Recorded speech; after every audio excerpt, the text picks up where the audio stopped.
Hello and welcome back to API Secure Days 2023, hashtag API Secure 2023. Welcome back to the blue stream that we are checking out today.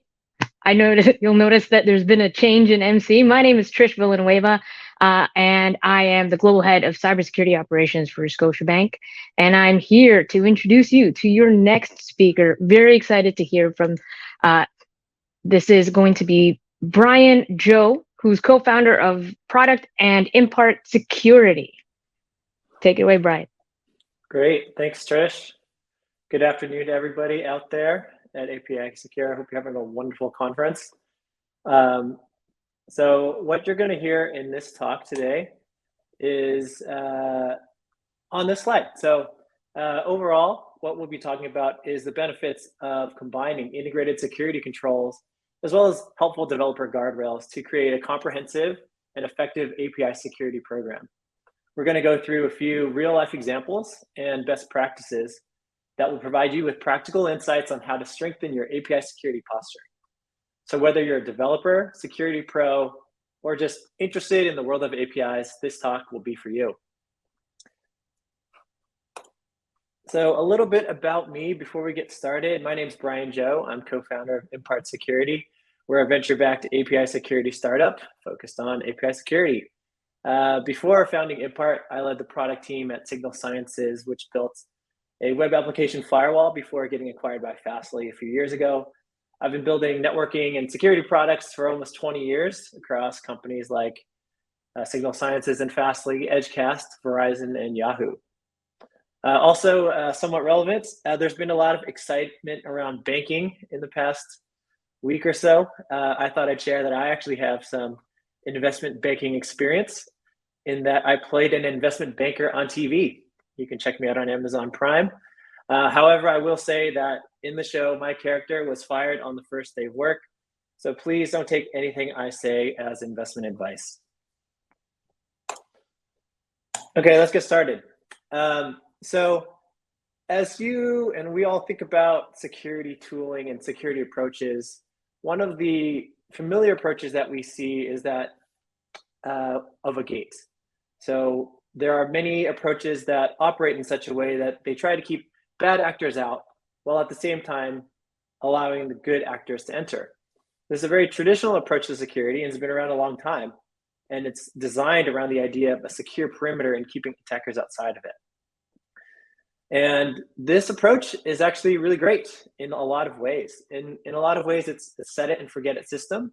Once the gate is locked, you can generally be assured that bad guys aren't going to come in. However, it does become a hassle if you want to try to let the good guys in. Imagine you are a security person in charge of running the gates. You are probably just sitting around most of your day waiting for someone to come to the gate, knock on the door. And once they get there, you're trying to take a look at them and understand who they are, what they're trying to do, why they want to go in the gate. And if they are the right person trying to do the right thing, then you get your keys, you unlock the gate, you open the door for them, and then they go through and you close the gate back and wait for the next person. So that might work at low scale, right? And it's a pretty relaxing job as a security guard. In fact, it's probably a nice way to do other things as well, do some homework, watch some videos on YouTube, etc. However, a lot of things have changed, especially if you think about APIs and application security. Even though the idea of a gate still has merit, what has changed is the scale and the complexity of managing the gates. First, the number of people trying to get in and out of the gate, that's drastically increased. And secondly, there's more gates. So if you just imagine, instead of being a security person in charge of one gate with one set of keys, but now you have 10 gates and 10 set of keys, or 100 gates and 100 set of keys, that really becomes a lot more complex of a challenge. And managing who is supposed to be going in and out just creates significant overhead and makes that job takes that job from one which you could somewhat have a relaxing time into one in which you're frenetically running around trying to unlock doors for everyone and making some mistakes. Another approach to security is the idea of guardrails. So the idea here is, instead of providing a restrictive gate that keeps people out, what we do is we try to give people as much freedom as possible. But at the same time, we prevent them from driving off the road or driving off the cliff, in this picture here, into the ocean of potential cybersecurity or security threats. And there's a lot of great things about this approach. It helps people have more freedom. It improves velocity. If you imagine it within an API context, it allows developers to build things more quickly and more efficiently, which is generally better for your business. We also see a lot of very well-known companies publicly speaking about the merits of this type of approach and how they've achieved great results with it. And we also see a lot of security tools and companies formed around the idea of shift left, or building tools designed to enable developers build better and more securely. However, there is a fundamental problem with this type of approach. And that problem is that usually, if you're going from one place to another, there's more than one way to get there. And the road that might have the guardrail might not be the road that everybody takes. And in fact, often the road that has been invested in might not be the most convenient thing for someone driving a car or building an application or building an API. And if the road isn't the shortest or the easiest road to use, then it's probably not going to be used quite often. So as we think about security in the context of guardrails, we can recognize the merits and the good things about it, but at the same time, also understand that there are limitations to this type of approach and that something more is needed than that.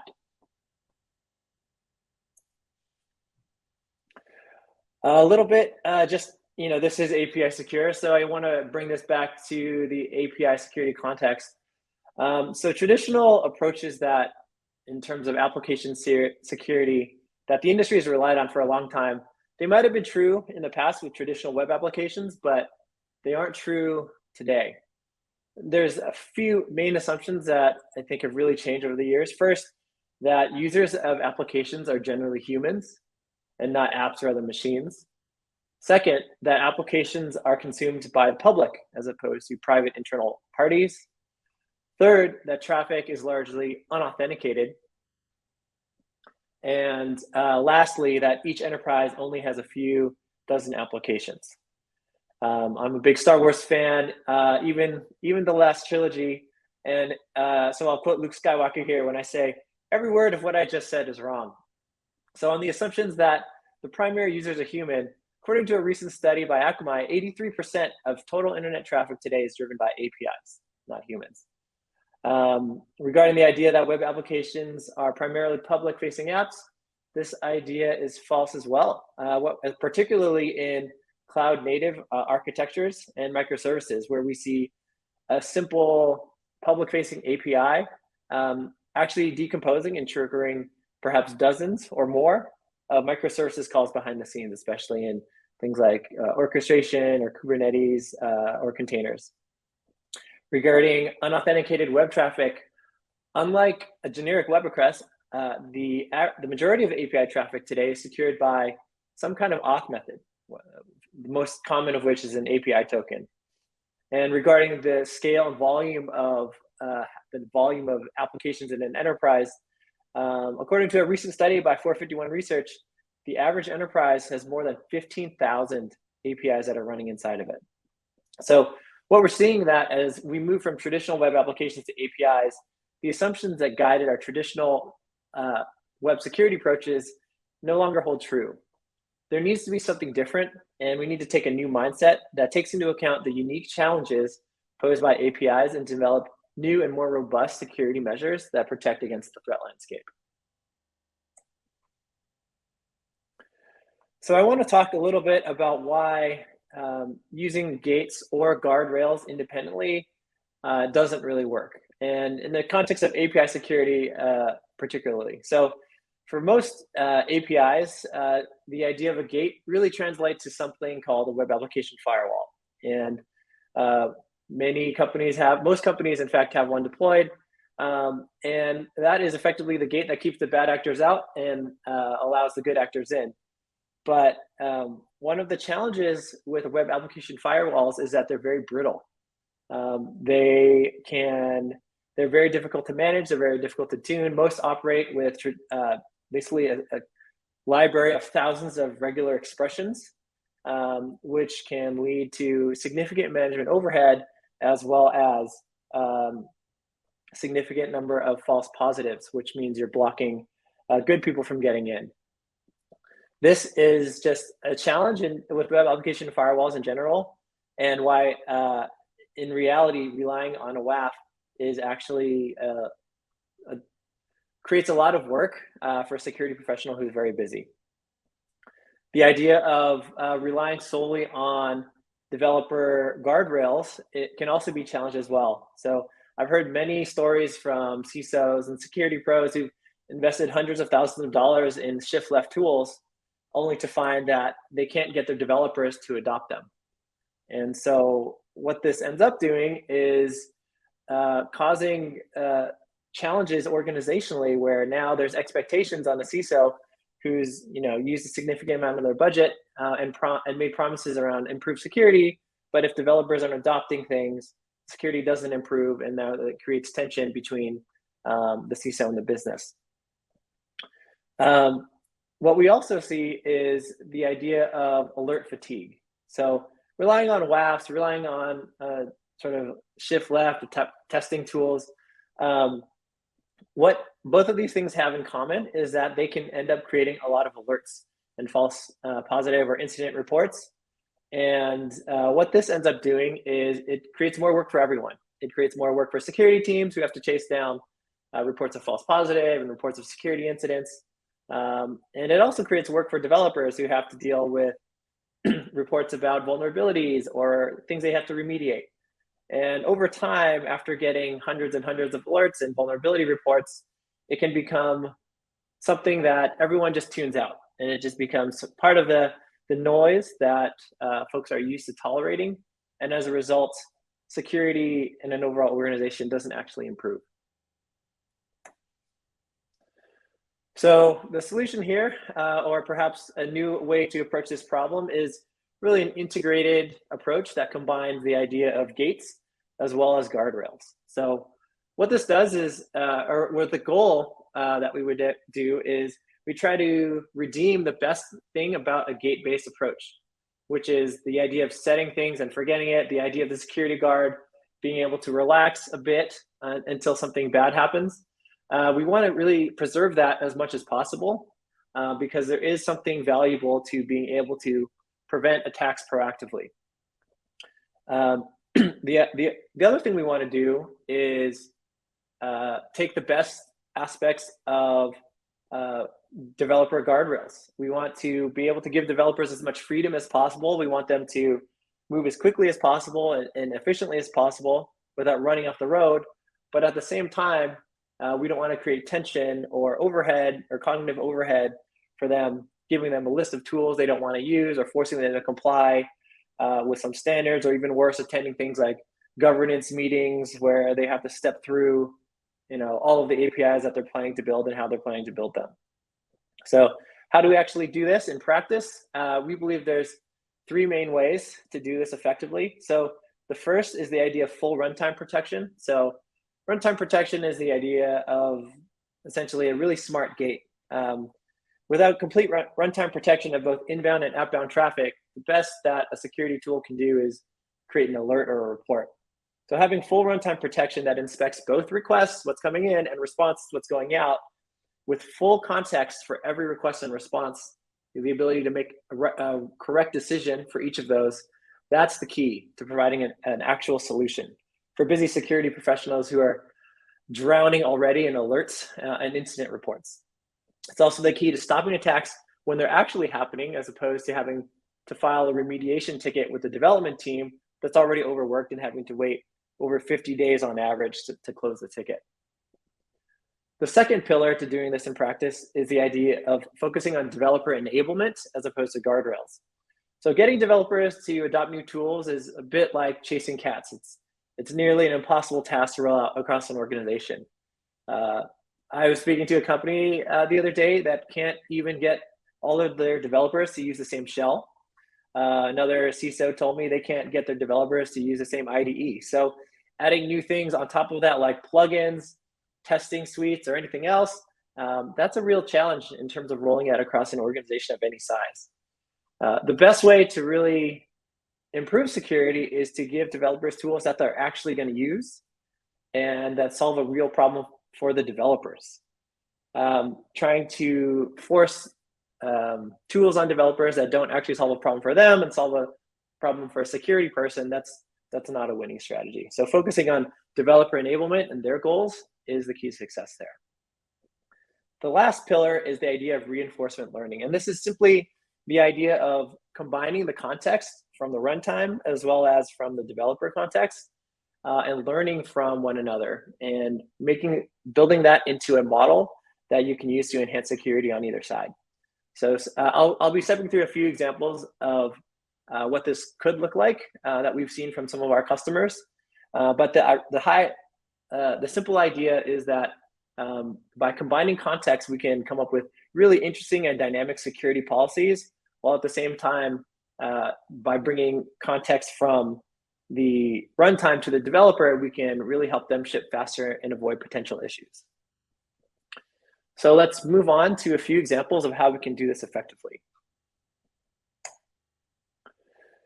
So here's a simple example that we've seen with some of our customers, and it's the idea of spec learning for East-West APIs. So when it comes to APIs, most enterprises, they have fairly solid documentation for their public-facing APIs because they're public, they're published, they need to be consumed by other companies.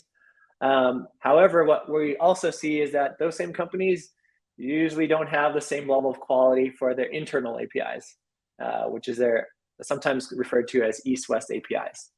And this lack of documentation can result in slower developer velocity internally for building really critical internal applications or even public-facing applications that rely on internal apps. And it makes it difficult to do things like understand the total risk and flows within a microservices architecture. Asking busy developers to improve this problem by doing better at documentation is something that is a common refrain, but is something that folks get tired of hearing, and it can be a relatively daunting task, particularly for developers who are already overworked and busy. So what we've seen with some of our customers is that taking the approach of combining the idea of a gate and guardrails can help solve this problem. So a little bit about us, we have a little bit of technology which we call inspectors, and we deploy those inside customer environments, inside their service meshes and containers, so that we can get visibility into east-west traffic. And what our customers do with that is it gives them visibility into the traffic that things like a traditional tool like a WAF won't see, or an API gateway. And what this allows them to do is profile and learn what's happening with those east-west APIs, and even do things like dynamically generate API specifications or Swagger files for themselves that they can use to publish on internal knowledge bases or in their own documentation sites that help them to understand their own internal applications better and build their applications faster. So this is a little bit of a game changer typically for our customers who are a bit undersized in terms of the number of developers that they have, and let's face it, who doesn't feel like they have, who doesn't feel undersized as a development organization these days. And it helps them to bring their internal APIs to the same level of quality as their public-facing APIs. Another example that we've seen in some of our customer base is the idea of schema validation thresholds. So drawing from the prior example, let's say you actually have an API specification. That's great, because what that allows you to understand is when you have API traffic, whether it is doing what it's supposed to be doing. Is it conforming with the specification, or is it not conforming with the specification? And what is regarded as an industry best practice is to roll out something called a positive security model, or basically an allow list, which is designed to let only conforming traffic access your APIs, and anything that doesn't conform with that traffic is blocked. However, in reality, this is nearly impossible to implement because there are very, very few APIs in the world that only receive the traffic that they're designed to receive, just because of simple things like typos or mistakes. And also, there are very, very few enterprises that have every single API method completely documented. As an example, most API specifications, they don't have things like options methods documented in there because they're kind of taken for granted. They're not actually, performing core functionality. They're just sort of part of how APIs work. So because of factors like this, having a black or white approach to schema validation, it doesn't work.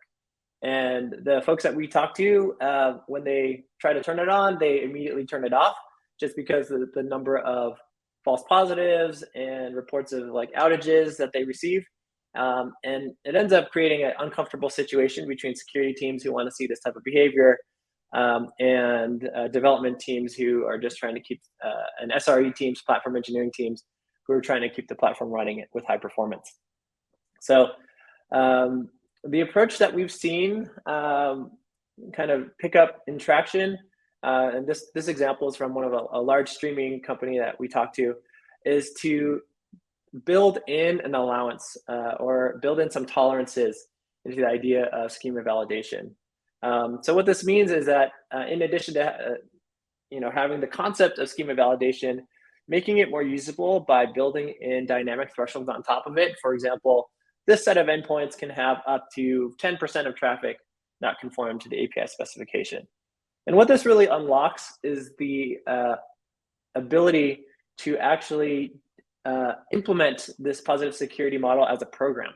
So what you can do is by allowing these thresholds, it first allows you to actually turn on the idea of schema validation and actually start blocking some traffic, while at the same time benchmarking things over time and setting up a API security program in an organization that improves over time. For example, in Q1, for example, 20% of traffic didn't conform, and let's try to get things to 15%, to 10%, and so forth.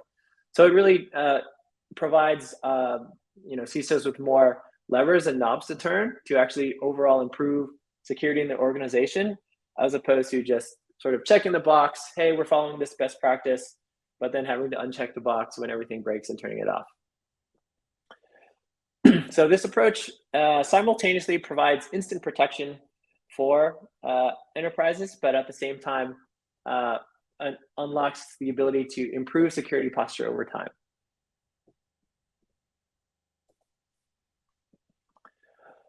Another example is the idea of security as annotation. So who needs another something as a something acronym, right? But this is, I'll unpack it a little bit. So we work with customers that are at various stages in terms of their technical maturity and security maturity. This example comes from one that's actually pretty far along technically and very knowledgeable with Kubernetes, very knowledgeable with DevOps, platform engineering type approaches. And the idea here is, you may have heard of the idea of security as code, or storing policies in Terraform. This customer we talked to is taking it further into focusing on Kubernetes. And the idea is that they can implement security policies directly in Kubernetes annotations. So unpacking this a bit, normally security policies are attached to things like IP addresses or endpoints. An example might be an access control list. You have a list of IP addresses that you don't want to receive things from, and you might attach that ACL, access control list, to a specific endpoint or to a specific domain. However, it can become kind of tricky to manage in practice because the context about, let's say, a domain, let's say it's V1, the V1 route or V1 path, is a bit decoupled from the types of security policy that you should be rolling out to it. So by controlling security policies directly in Kubernetes, what our customer is able to do is decouple the specifics of security policy from the context of the business use of that API. So, for example, this allows the developer who's creating the API to attach the context that they're working in to a set of infrastructure that they're using just by adding a label in their Kubernetes file or their Helm chart that allows them to attach a group of policies directly to that business context, as opposed to having to go through and attach to things like an IP address or an origin or a host. So implementing security as code in Kubernetes annotations can be a powerful tool for DevSecOps teams.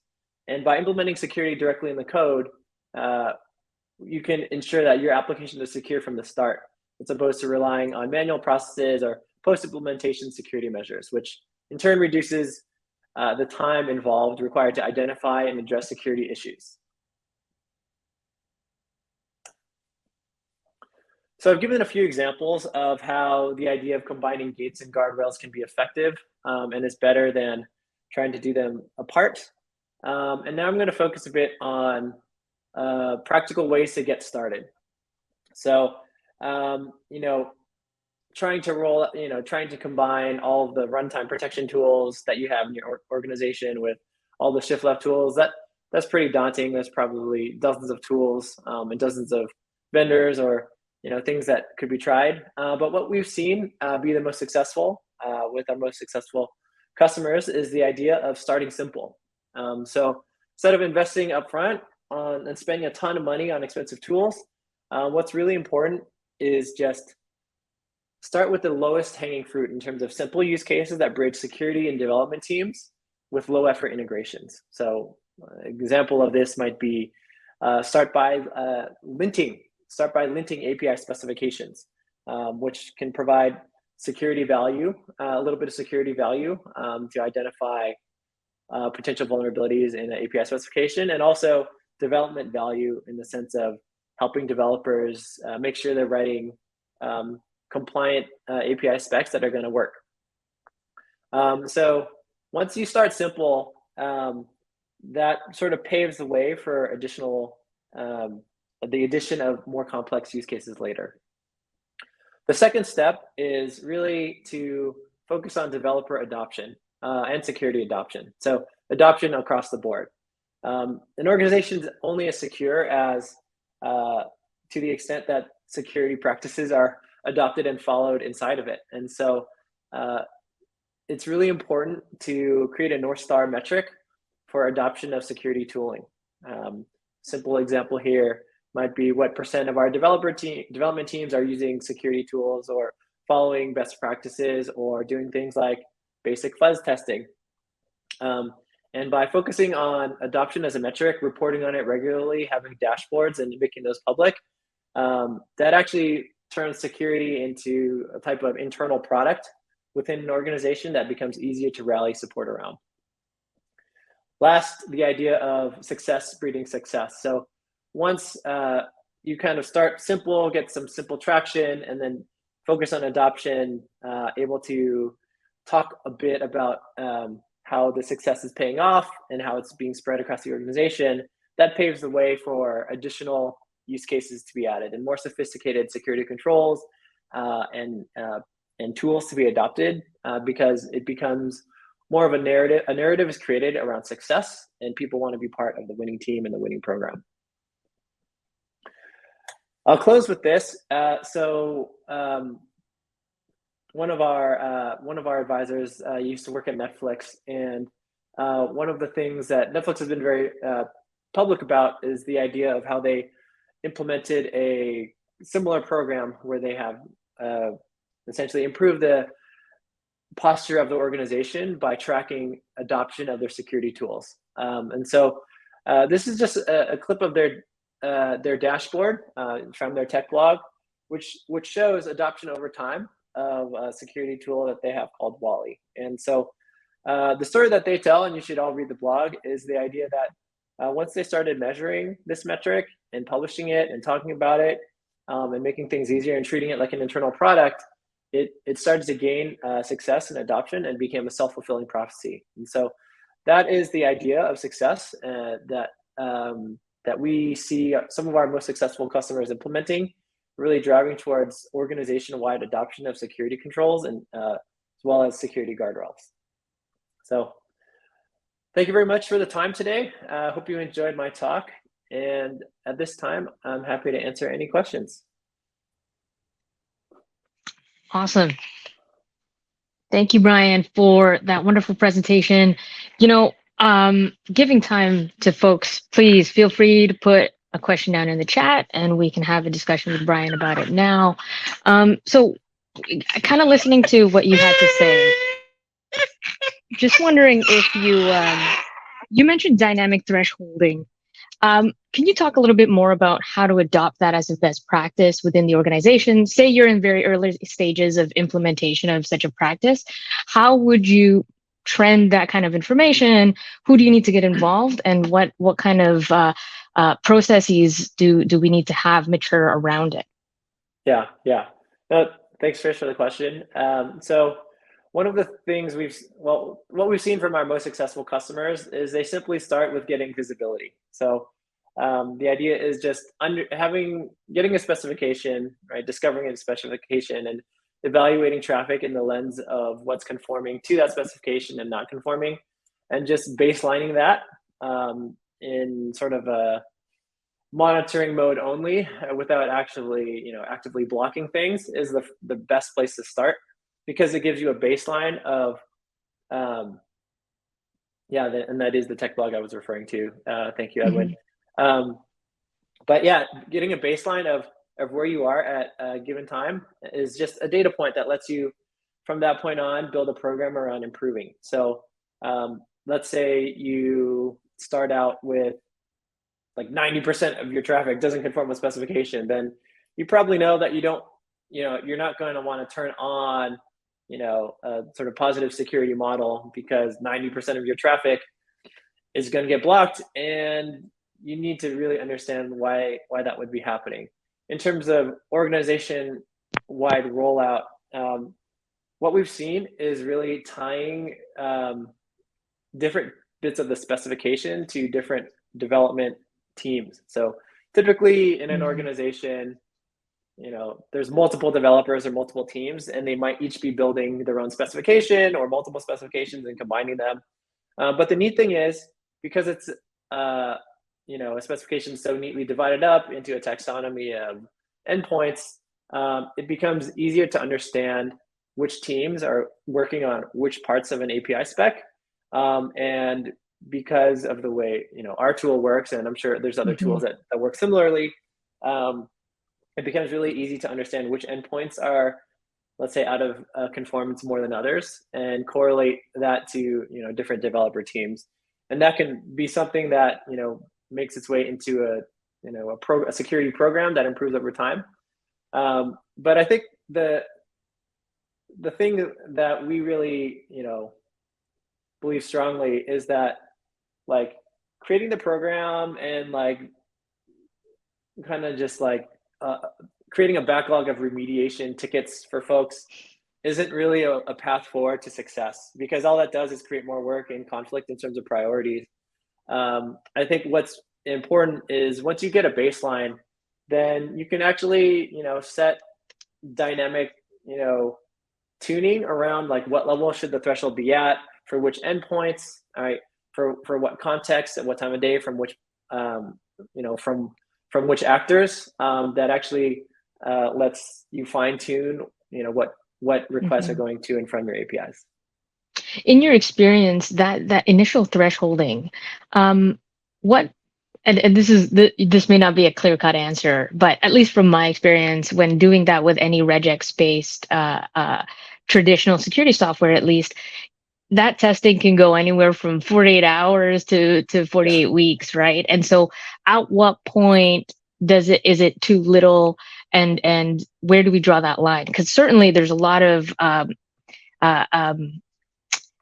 pressure, let's say, to go from a developed product through to implementation and making that public, because of certain deadlines that we have to meet. So are we trying to bake this into our project and our timelines? And if so, what's our recommended timeline? Yeah, no, that's a great question. I want to hone in on, what you said about regexes. I think there are a lot of tools, which, there are a lot of security controls that don't that they're not smart, right? Like they just rely, basically they preload a bunch of regexes into memory, then they look at each request in isolation, evaluate against the library of regexes, and this can happen at the runtime, like with requests. It can also happen with like code scanning and other things. But they essentially just evaluate everything in isolation. What's really important is understanding behavioral flows, right, over time, and understanding how one request relates to another. And I think with that understanding, it allows for better decisions to be made across, multiple flows. In terms of like time for profiling and baselining, I think that's another, you know, I think there isn't really a defined time, in my opinion, like that's ideal for testing, and that's simply because with most modern tools, people are like our company. We ship code multiple times a day. Our APIs are, being continuously updated. So even like setting some sort of like daily 24-hour testing period, it just wouldn't work for a company like ours, and I'm sure many other tools as well. That's why it's really important to be able to do things like train online, which means if well, the way our tool works is um, when we actually get deployed with customers, they can put us directly into production. We look at production, and we can evaluate dynamically based on that. We don't need some sort of, tuning period or profiling period. We sort of have intelligent thresholds that are, there the second you turn us on, and then they get smarter and smarter over time, and they're adaptive enough to respond to, changes in code.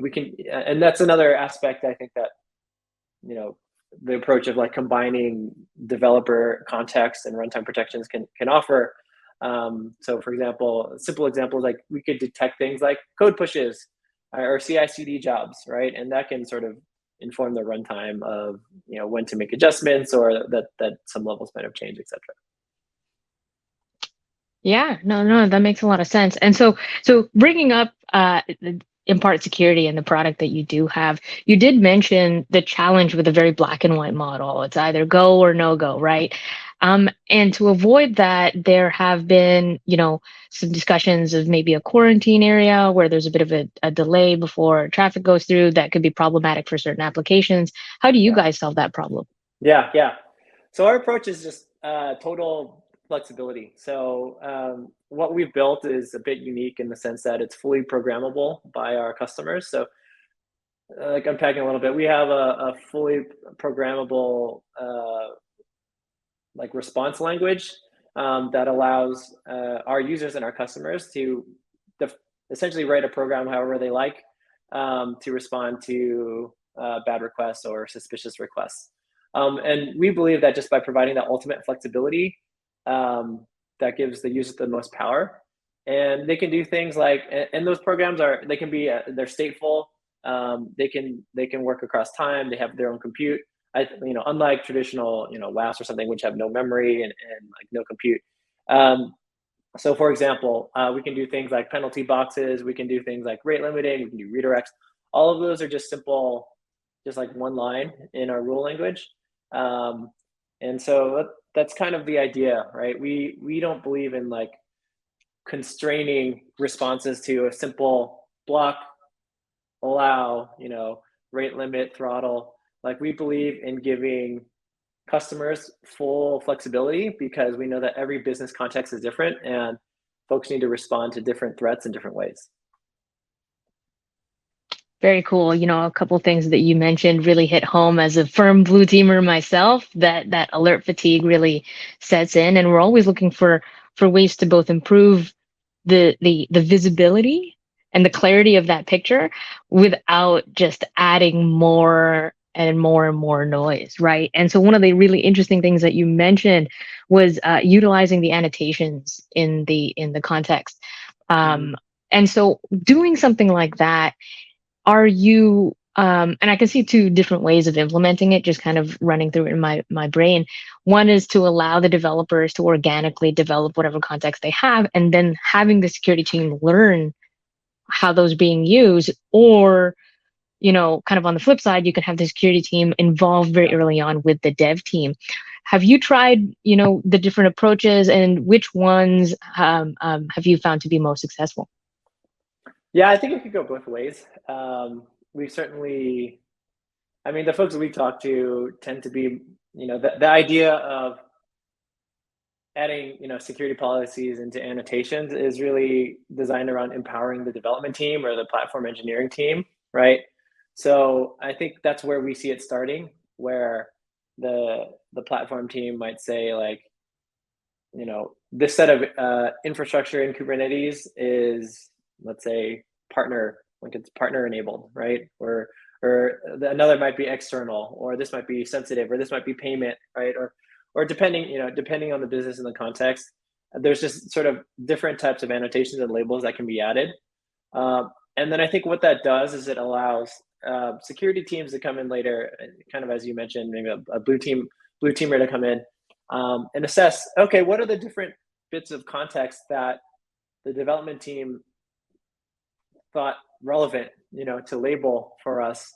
And then they can have a conversation to design thoughtful security policies around how to best protect those types of things. I think it's, in reality, the developer of the API is always going to have more context about the business need and the intent of that API than any security person's ever going to have, simply because there's more developers and security folks, and also because they need to go through things like user stories and all of that as part of the development process that provide that context. So I think that approach is what we've seen the most of, although I could see it going the other way, where maybe more of a structure where security defines like A, B, C, D policies, and developers just need to pick one and understand them. Mm-hmm. And you're right, because the challenge is that the security folks are outnumbered generally in most organizations. And me coming from a financial institution, you won't think that that's the case, but it almost always is, where there's just so many more developers. And so trying to unify that, especially in a situation where you may have different geographies that take care of different products. And so then you also have all of these different context models. But what I can imagine then is to take something like that and apply a model in one geography or one location, one product, and then try to stamp it across many others. And so just looking over at the comments, see if anybody had brought up any other questions that kind of hit that on my end. But did you have any final thoughts and queries and for everyone on the line? No, I'm good. Yeah, so if anyone wants to get a hold of me afterwards, you can email me, Brian@impart.security. Thanks so much for the time. Hope you enjoyed the talk. And thanks, Trish, for moderating and asking some thoughtful questions. Thanks, Brian. Appreciate it, folks. And so that's Brian Joe from Impart Security. Wonderful presentation.